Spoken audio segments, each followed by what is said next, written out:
"You are not worthy to touch me," Vanessa said, her voice sharp and steady, cutting through the quiet living room like a winter wind. I stood still, feeling the weight of her words settle between us, the soft light of the late afternoon casting long shadows across the hardwood floor. My name is Daniel Harper, and in that moment, every instinct told me to respond, to react, to argue, but I did not. I simply breathed, letting the room's silence fill the space between us, letting my own calm anchor the tension. Vanessa's eyes searched mine, daring me to break, to show the slightest crack in my composure. The past flashed briefly in my mind. Dinners at this same table, laughter spilling into the kitchen, her smile catching the sunlight streaming through these very windows, and how easily it had all shifted over time. She had grown cold, distant, quick with criticism, quick to measure my worth by things I had not promised to be. She stepped closer, voice lowering but no less sharp, and I noticed the faint tremor in her hand that betrayed more than her words could. Around us, the room felt smaller, every object holding echoes of memories that once felt light and warm. I shifted slightly, planting my feet firmly, feeling the floor beneath me as if it were the only certainty I could claim. My hands hung at my sides, relaxed but ready, and I met her gaze with a steadiness I had not known I possessed. I let a moment pass, allowing her words to echo fully, acknowledging their sting without giving them power. The clock ticked softly, each second a pulse in the tension that stretched between us. I could feel the quiet rhythm of my heartbeat, steady, measured, refusing to race with anger or fear. Vanessa's breath came in shallow draws, a reflection of the unease she had created, and for the first time I saw her not as an aggressor, but as someone trapped in her own dissatisfaction, projecting it outward. I understood then that the true weight of this confrontation was not in shouting or retaliation, but in the presence of stillness, in the silent strength that refused to be diminished. I drew in another slow breath and let my voice finally emerge, calm and deliberate, carrying the authority I had held in silence. "You are not worth my time," I said, each word measured, neither cruel nor conciliatory, simply factual, a line drawn in the air that neither of us could ignore. Vanessa's eyes widened slightly, a subtle shift in posture revealing the shock and recognition of what she had underestimated. That calm, measured resolve could hold more power than anger, that dignity could speak louder than confrontation. The room seemed to breathe with us in that instant, the late light softening across the walls, highlighting the tension and the unexpected respect it fostered.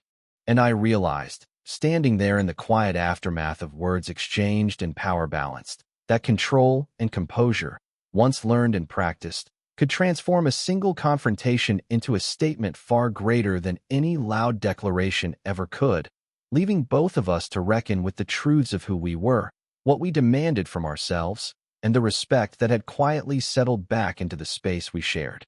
Vanessa did not answer right away. That was how I knew my words had landed somewhere deeper than pride.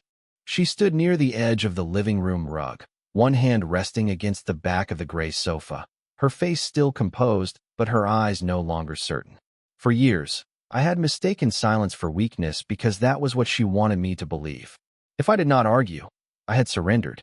If I did not defend myself, I had accepted the insult. If I walked away from a cruel sentence, she called it proof that I had no spine. But that afternoon, standing beneath the pale Ohio light filtering through our front windows, I understood something I should have learned much sooner. Silence only belongs to the person who knows why he is using it. Mine was not fear anymore. Mine was control. Vanessa looked toward the kitchen, then back at me, as if searching for the old version of Daniel Harper, the man who would apologize just to smooth the air, the man who would soften his own hurt so she would not have to examine hers. That man had spent too many nights sitting alone at the small breakfast table after she went upstairs, staring at cold coffee, replaying every conversation, wondering how love had turned into a courtroom where he was always on trial. I remembered the first time she made me feel small and called it honesty. It had been at a charity dinner downtown, in a hotel ballroom with polished floors and tiny plates of food nobody actually wanted. She laughed when one of her friends joked that I looked like a man who still read instruction manuals.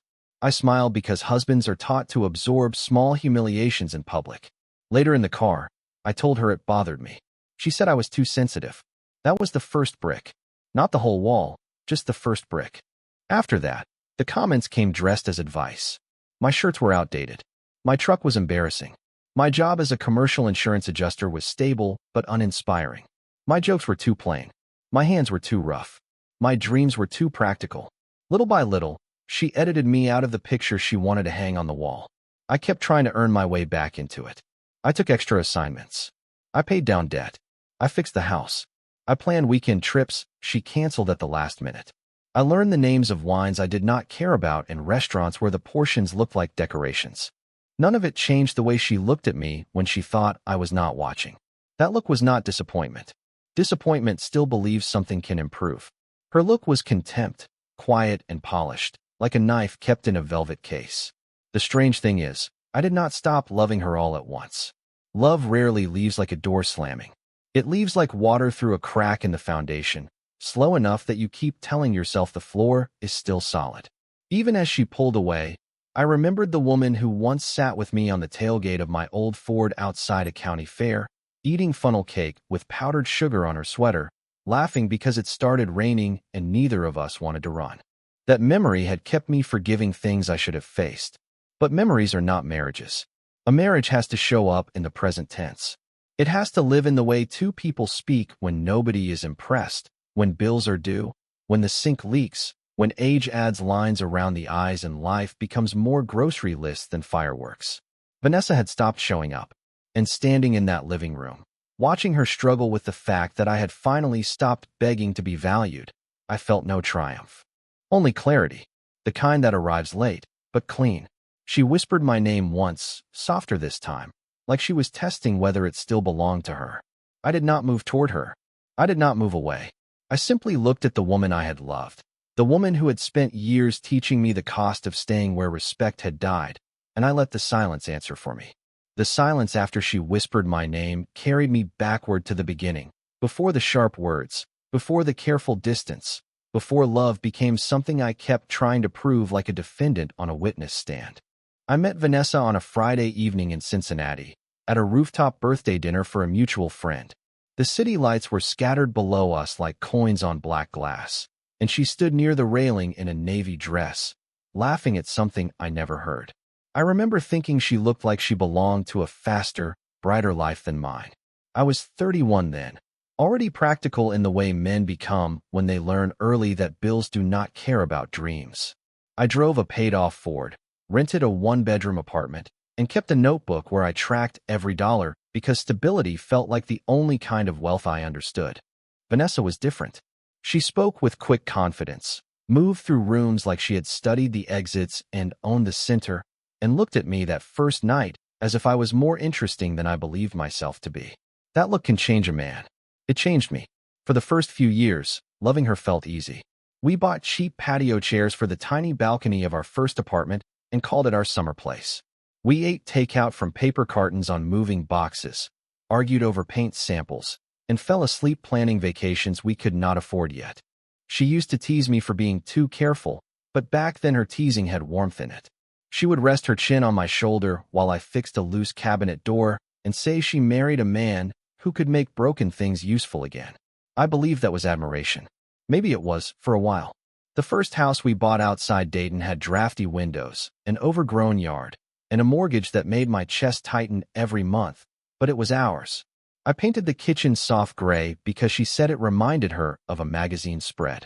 She planted white hydrangeas by the front walk, then made me promise I would not let them die. On Sunday mornings, sunlight came through the curtains in clean strips, and Vanessa would play old Motown records while I made pancakes shaped badly enough to make her laugh. Those were real years.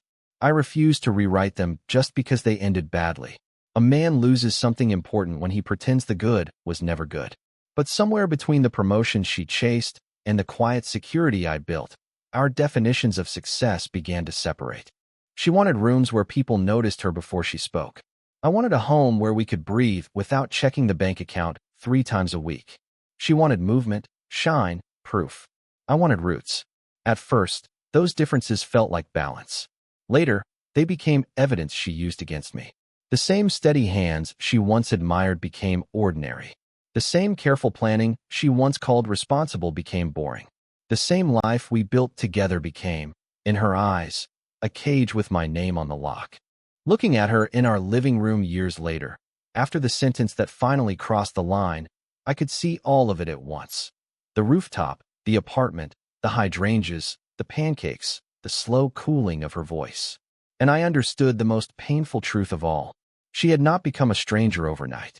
She had been walking away in inches, and I had mistaken every inch for a rough season we could survive. Years had passed, and the weight of routine had transformed the Harper household into a place of quiet order, a testament to the careful steps I had taken to maintain balance after years of subtle tension. I moved through the living room in the early morning light, straightening cushions, checking the kitchen counters, noticing the small details that gave a sense of stability to the space. Lily was at the table with her laptop open, reviewing her nursing school notes, a stack of textbooks on one side and a half-filled coffee mug on the other, her hair pulled back in a practical braid. Noah adjusted his fire department uniform, polishing the badge that reflected the sunlight streaming through the window, focused and methodical as he prepared for another shift. Grace, 20 years old and attentive, had a pile of legal documents and law textbooks laid out across the dining room, marking passages with precision, her eyes tracing lines as if absorbing the knowledge to protect and understand the world around her. I stood by the doorway, observing them without interference, aware that my presence was enough to convey authority and safety. The house smelled faintly of baked bread from yesterday's breakfast, mingling with the crisp scent of freshly laundered clothes folded neatly in the hallway. Outside, the neighborhood was quiet, the mailboxes glinting in the soft morning sun, and the hum of passing cars carried a rhythm that reminded me of how much life continued, indifferent to the quiet drama that had once shaped our family. I recalled Vanessa's once commanding presence, how she used to pace these rooms with sharp eyes, and how her words could wound without a single raised voice. Now, the memory of that tension seemed distant, overshadowed by the continuity we had built, the routines and practices that had turned a fragile environment into a home. I checked the locks, ran a hand along the banister, and listened to the quiet tick of the wall clock, feeling the subtle pulse of life continuing inside these walls. Every act of attention, from arranging the books to checking the refrigerator, reinforced the sense that this space belonged to the children and me, a sanctuary where the mistakes and fractures of the past could not define us. Lily sipped her coffee, glancing up briefly with a smile that reflected both focus and contentment. Noah packed his equipment with practiced efficiency, occasionally glancing at the calendar pinned to the wall, a reminder of upcoming shifts and community duties. Grace highlighted a passage in her legal textbook, biting her lower lip in concentration, yet occasionally looking up to share a small observation with her siblings across the room. I watched, and in that observation I found peace. The children had absorbed the lessons of consistency, calm, and deliberate action, the values I had tried to instill through countless mornings, evenings, and nights. The quiet determination in their movements, the care they took in small details, and the calm energy that filled the rooms reminded me that stability and attention had consequences far beyond immediate results. It had shaped them, guided them, and given them a sense of competence and self-respect. In that moment, I understood fully that the work of maintaining family, of holding a household together through years of emotional strain, was a quiet victory, subtle yet absolute, a testament to the power of presence, patience, and unwavering dedication. That morning should have felt peaceful, but peace has a way of revealing what still waits beneath it. I stood in the doorway watching Lily gather her nursing notes. Noah checked the time before leaving for the station, and Grace underlined another paragraph in her legal textbook, and for a few seconds I almost believed the worst years were fully behind us. Then Vanessa came downstairs. She was dressed carefully, as always, in a cream blouse and tailored slacks, her hair smooth, her expression polished enough for a room full of strangers. But this was not a room full of strangers. This was our kitchen. This was the house where silence had learned her footsteps. Lily looked up first and gave a polite good morning, the kind of greeting adults use when history has made warmth complicated. Noah nodded once, not cold, not friendly, just measured. Grace closed her book halfway, marking the page with one finger. Vanessa smiled at them, but it did not reach her eyes. I had seen that smile at charity dinners, neighborhood gatherings, and office holiday parties. The smile she used when she wanted everyone to believe she was gracious, composed, untouchable. She poured coffee into a mug she had not washed the night before and looked around the kitchen as if the room disappointed her. The countertops were clean, the chairs pushed in, the morning lights soft across the floor. Nothing was wrong, which somehow made her more restless. She asked Noah if the fire department was still what he planned to do long-term, saying the words with just enough softness to hide the judgment. Noah zipped his jacket slowly and said service was not a phase. Lily's eyes flicked toward me. Grace looked down at her book, but I saw her jaw tighten. Vanessa then turned to Lily and asked whether nursing school was really worth all those hours, all that stress, all those night shifts waiting at the end of it. Lily answered calmly that helping people was worth being tired. I should have stepped in sooner, maybe. But part of fatherhood is knowing when your children no longer need you to rescue every sentence for them. They had grown up around quiet tests. They knew the difference between concern and contempt. Vanessa leaned against the counter and gave a small laugh, not loud enough to be called cruel, but sharp enough to change the temperature in the room. She said everyone in this house had become so noble, so practical, so satisfied with small lives. There it was. The old language in a new coat. Small lives. Practical choices. People who worked with their hands, served their communities, studied laws to protect families, paid bills on time, fixed what broke, showed up when called. To Vanessa, those things had always looked like limitations. To me, they were proof that we had survived without becoming bitter copies of what hurt us. Noah picked up his keys and kissed the top of Grace's head on his way out. Lily gathered her books. Grace slid her textbook into her bag. None of them raised their voices. None of them begged for approval. One by one, they left the kitchen with the kind of quiet dignity I had spent years trying to teach, and when the front door finally closed behind Noah, Vanessa and I were alone in the house again. She stared into her coffee, then said I had turned them against ambition. I looked at the empty chairs, each one still holding the warmth of a life she had failed to understand, and I felt the strange calm that comes when an accusation misses so badly it cannot wound you. I told her ambition without character is just hunger wearing good shoes. She looked up then, offended, but I was not finished.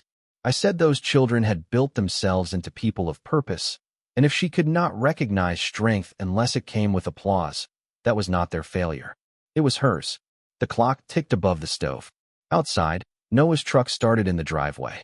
Vanessa's face tightened, not with sadness, but with the discomfort of seeing a room that no longer bent around her opinion. For years, she had treated disappointment like a crown, expecting the rest of us to kneel beneath it. But that morning, in the clean light of the kitchen, I realized something simple and final. Her contempt had once shaped the air in this house. Now it only passed through it. Years went by, and the Harper household had settled into a rhythm that spoke of quiet accomplishment and measured care. I walked through the kitchen, adjusting the position of a fruit bowl, glancing at the stack of unopened mail that I had left for later, knowing that the children's attention and presence had become the true heartbeat of this home. Lily, now 25, was in the living room reviewing her notes from the hospital ward where she had begun her early morning rounds, her brow furrowed slightly in concentration, her coffee cup steaming beside her, a small pile of used scrubs folded neatly on the chair. Noah, 22, was already dressed in his fire department uniform, the badge polished and reflecting the afternoon sun that streamed through the windows, his movements deliberate and confident as he checked that his equipment was ready for a scheduled call. Grace, 19, sat cross-legged on the dining table with her legal textbooks splayed around her, highlighting important passages, occasionally lifting her head to share a point with her siblings or to observe the quiet patterns of our household, all of them demonstrating the self-discipline and focus that had grown from years of consistent example and steady guidance. I stayed near the hallway, letting my gaze settle on each of them, noting the way they moved, the subtle gestures that spoke of learned responsibility, and the calm competence that filled the rooms. The sunlight filtered across the kitchen counters, warm and steady, illuminating the small scratches and dents in the wood that marked the passage of time, reminding me of the work and care that had gone into maintaining the space as both a home and a sanctuary. Vanessa's absence had left a void that was no longer empty but filled with the quiet confidence, the learned habits, and the practical wisdom of my children. I made breakfast while listening to the low hum of the dishwasher and the distant traffic outside, feeling the rhythm of life that had grown uninterrupted for years. Lily asked a question about a patient's procedure, and I answered calmly, quietly guiding her without taking over. Noah mentioned a new training drill, and I nodded, offering practical advice and reassurance. Grace shared a legal scenario she had been studying, and I listened, affirming her reasoning with measured words. Each interaction was deliberate, a reinforcement of stability, independence, and the confidence they had gained under consistent care.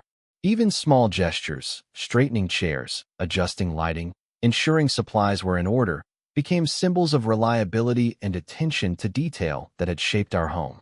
The walls held photographs of milestones, holidays, and casual moments, every image a reminder of growth, resilience, and the ordinary victories that had rebuilt a family from uncertainty to quiet strength.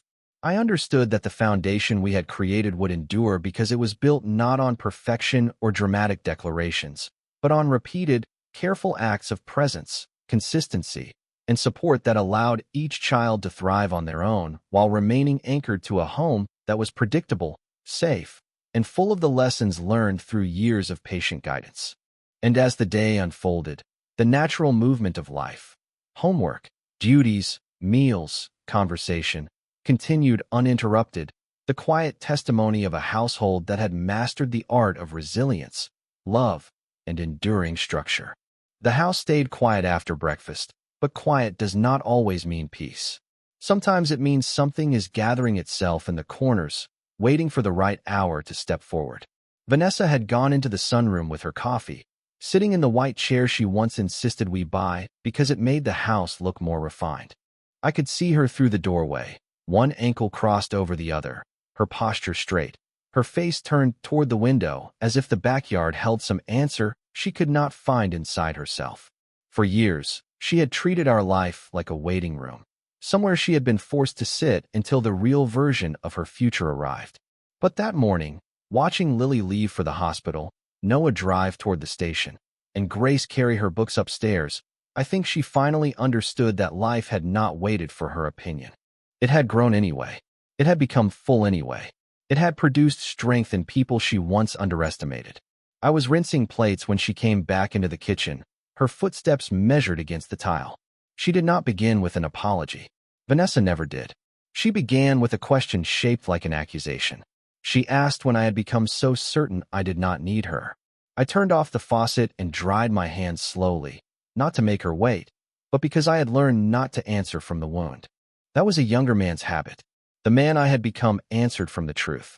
I told her need is not the same as love. For a moment, her face shifted. Not enough for anyone else to notice. Maybe, but I noticed. I had spent too many years studying the weather behind her eyes. She looked toward the hallway where the framed photographs lined the wall. Lily in her white coat ceremony. Noah standing beside a red engine after completing his first official rescue training. Grace holding a certificate from a legal aid clinic. All of them smiling in different seasons, different light, different stages of becoming. Vanessa stepped closer to the pictures, and for once, she did not look superior. She looked late. That is a different kind of sadness. She lifted her hand toward one frame, then stopped before touching it. I wondered if she realized those photographs were not evidence of a life she controlled. They were evidence of a life that had learned to breathe around her absence, even while she lived under the same roof emotionally miles away. She said they used to look at her differently. I said children usually do, until they learn what a parent truly respects. The words were not loud, but they landed heavily. She turned back to me, eyes narrowing, trying to find a way to turn honesty into cruelty so she could dismiss it. I had seen that move before. If she could make me the villain, she would not have to face the mirror. But I had stopped stepping into roles she wrote for me. She asked if I thought I was better than her now. I looked around the kitchen, at the clean counters, the scuffed chair legs, the coffee rings that never fully came out of the wood, the ordinary evidence of a family that kept showing up. I told her I did not think I was better. I thought I was finished auditioning for basic respect. That was when the phone rang. It was Lily. Her voice came through the speaker calm but tired, asking if I could bring the folder she had left on the dining table before her next hospital shift. I said I would. Before I could hang up, Lily paused and asked whether everything was all right at home. She did not say Vanessa's name. She did not have to. I looked at Vanessa, who stood very still now, listening to the care in our daughter's voice, the careful distance, the love reserved for me and the caution reserved for her. I told Lily everything was handled. After the call ended, Vanessa sat down at the table as if her knees had finally remembered gravity. For the first time that morning, she had no polished sentence ready. No criticism, no performance, just the sound of the clock above the stove and the soft hum of a house that no longer revolved around her approval. I picked up Lily's folder from the table, slid on my jacket, and reached for my keys. Vanessa asked where that left us. I paused at the doorway, feeling the old ache stir, but it no longer had command of me. I told her it left us exactly where the truth had been trying to place us for years. In a house full of history, with no guarantee of a future unless respect learned to live here too. I drove to the hospital with Lily's folder on the passenger seat and Vanessa's question still sitting in the air behind me. The road into Dayton was lined with bare trees and late morning traffic, ordinary people heading to jobs, appointments, grocery stores, places where nobody knew a marriage could be sitting at a red light beside them with its engine still running and its foundation nearly gone. I kept one hand on the wheel and let the quiet work on me. Years earlier, I would have used the drive to rehearse an apology I did not owe, or a compromise that would leave me smaller, or some careful sentence designed to calm Vanessa without requiring her to change. That was the old pattern.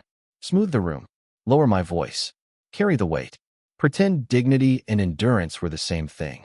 They are not. Endurance keeps you standing in a bad place. Dignity tells you when standing there has cost enough. When I pulled into the hospital parking lot, Lily was waiting near the employee entrance in blue scrubs, her hair pulled back, her badge clipped to her pocket. She looked tired in the way good nurses often do, like they have spent the morning holding other people's fear with both hands and still remembered to stand upright. I handed her the folder, and she thanked me, but she did not walk away. She looked past my shoulder toward the car, then back at my face. I knew that look. She had worn it since she was a girl, back when she could read the temperature of our home before anyone spoke. She asked if Mom had said something again. I almost gave the easy answer. Nothing serious. Just a conversation. But children who grow up inside polished cruelty become experts at hearing what adults leave out. So I told her the truth without making it heavier than it needed to be. I said Vanessa was still measuring love by admiration and respect by obedience. Lily nodded slowly, not surprised, just sad in a practiced way that made my chest tighten. She said I did not have to keep taking every insult just because I had taken the first 1,000. There it was. A sentence from my daughter, simple and clean, landing where years of pride had failed to reach. I looked at her standing beneath the hospital overhang, the automatic doors opening and closing behind her, and I saw not the little girl from our first house, but the woman she had become in spite of the air she had grown up breathing. I told her I was learning that.